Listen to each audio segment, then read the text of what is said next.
ቆርጥ ያለን አይደለም። ምክንያቱም እኔ ሄጄ እንኳን ቤታቸው ምናልባት በ4 አመት ውስጥ ምናምን ስትወልድ 6 ሳምንት 3 ሳምንት ነው የተቀመጥኩት። ከዛ በኋላ አንድ ሳምንት እሱ ትልቁ እንግዲህ ሰላም እንዴት ናችሁ ውድ ቤተሰቦች?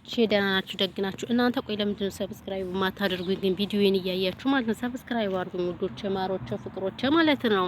አዎ ምን ችግር አለው ሰብስክራይብ ብታደርጉኝ? ግዴታ እኔ ሰብስክራይብ አድርጉ ማለት አለብኝ አይደል? ወይም ላይክ አድርጉኝ። ምር ቻናሌ እየታየ አይደለም። ምንድነው ግን ነገሩ? እናንተ ለተው መላበሉኝ፣ ተው ቻናሌ የሚታይበትን መላበሉኝ። ቻናሌ ጸጥ ብሏል። ምንድነው ችግሩ? እኔ ሊገባኝ አልቻለም። ስለዚህ እናንተ ሰብስክራይብ አድርጉ፣ ላይክ አድርጉ። ላይክ ስታደርጉት ተደራሽነት ይኖረዋል። ግን ላይክ ስለማታደርጉኝ እንኳን እንደው ቢያንስ እንኳን 200 ሰው ቻናሌን ቢያየው ማለት ነው 200 ሰው ላይክ ቢያደርገው ቻናሌ እንትን ይል ነበር ማለት ነው፣ ይነሳ ነበር። ግን እናንተ ክፉዎች ናችሁ። ይሄን እያለቀስኩ የሆነ ነገር ወይ ሰግጬ ስግጥግጥ ብዬ በመጣ እኮ ወይኔ በላቸው ሼር እየተደራረጋችሁ በቃ ታሰግጡኝ ነበር ማለት ነው። ግን ያው እኛ ደግሞ አልለመደብንም ታውቃላችሁ። ያው ክብር ምናምን የሚባላል አይደለ? እንደዛ ማለት ነው። ለማንኛውም እንግዲህ ደስ እንዳላችሁ ማለት ነው። ከርበቱኝ ዘቅዝቆኝ ካልተመቻችሁ ቪዲዮ ግን ዛሬ እስኪ የመጣሁበት ስለ አንዳንድ ነገር እናወራለን። እንግዲህ ስለ ጂጂ ዝሆኔ እናወራለን ማለት ነው። ዝሆኔ እንግዲህ ባይዘወይኔ ዝሆኔ ነው ምላት ማለት ነው። እሷ ማነች? ጂጂክያ ማለት ነው። ዝሆኔና እንግዲህ ዝሆንዬ ያው በጣም ደስ ትላለች። ምክንያቱም ልጇን አጣልታ ከባሏ ጋር አፋታ አለያይታ ምናምን አሁን ቲክታክ ላይ በቃ አብራት እየጨፈረች ነው፣ እያጫፈረቻት ነው፣ እየተሳደበች ሰው ነው፣ አብረው እየተሳደቡ ነው ማለት ነው። አዎ የእናቱ ልጅ ትላለህ፣ የእናቱ ልጅ አንተ እያላችሁ ማለት ነው። አዎ እውነት እኮ ነው። የእናቱ ልጅ ማለት አሁን ገና ነው ማለት ነው። እና በጣም ትናንትና የታዘብኩት ነገር ነበረኝ ማለት ነው። እሱም ትልቅ ሚዲያ ላይ እንግዲህ ጋብዘዋት ነበረ ዝሆንዬን፣ እናትና ልጅ ማለት ነው። ያኔ እናትና ልጅ ተጋብዘው እንዲሁ ጋዜጠኞች ራሱ አሽቃባጭ ሌባዎች ምናምን ናቸው። ለምን እንደሆነ ታውቃላችሁ?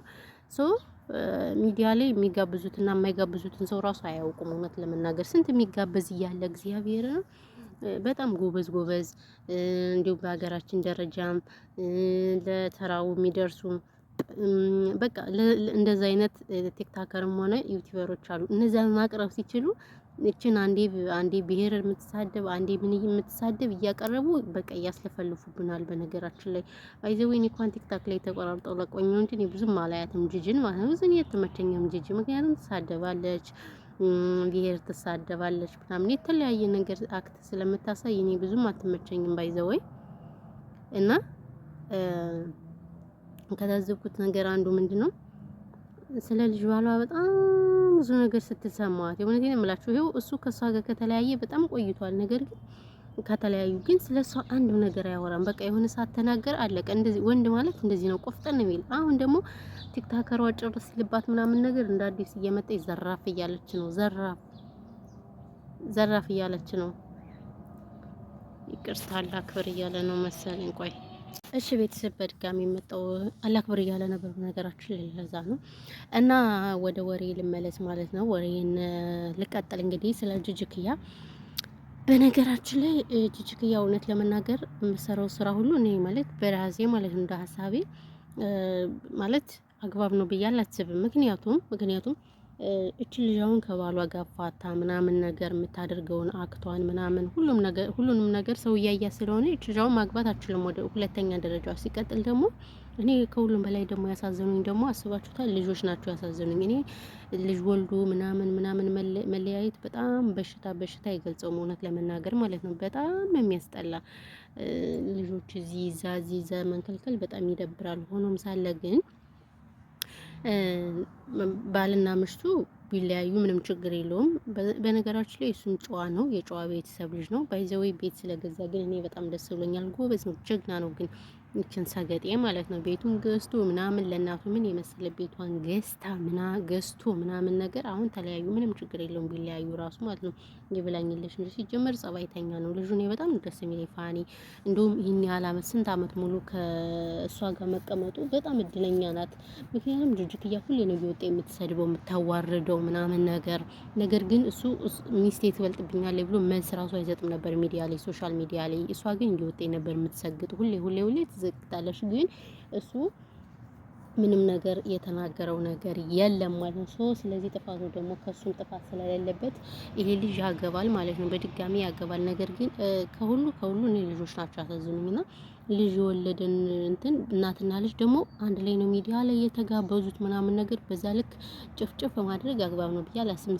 ሲቀጥል ደግሞ እነዛ ጋዜጠኞች ራሱ ማለት ነው ሁሉንም ሰው ነው መጋበዝ ያለባቸው አይደል ጋይስ? ሁሉንም ሰው መጋበዝ ያለባቸው። ለምን እሱ ብቻ ተለይተው ለምን እሷ እናትና ልጅ ተለይተው የፈለጋቸውን ቢፈናጩ ማን ነው የፈቀደላቸው? ስለዚህ ይሄ ቀይ መስመር ነው ብዬ ነው የማስብ ማለት ነው። ከተጋበዙ ሁለቱም ነው መጋበዝ ያለባቸው። እነዚህ ነው የምላችሁ።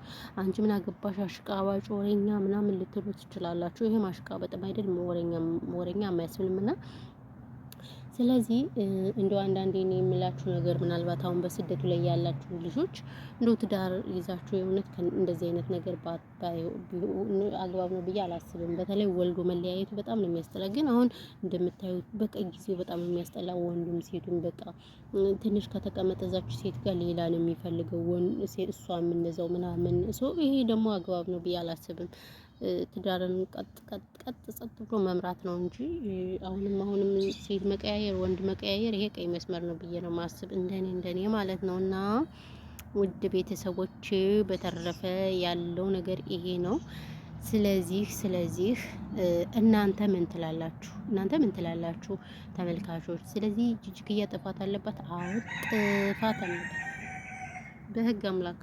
እኛ ጋር ወይዘዊ ዶሮ ስላለ ዶሮ ክክክክክ እያለ ነው ማለት ነው። ያንካካህ እናንተ የተረገምክ እርጉም የሆንክ ዶሮ ማለት ነው። እና ይሄን ያለው ነገር እላችኋለሁ። በተረፈ ግን ቤተሰቦች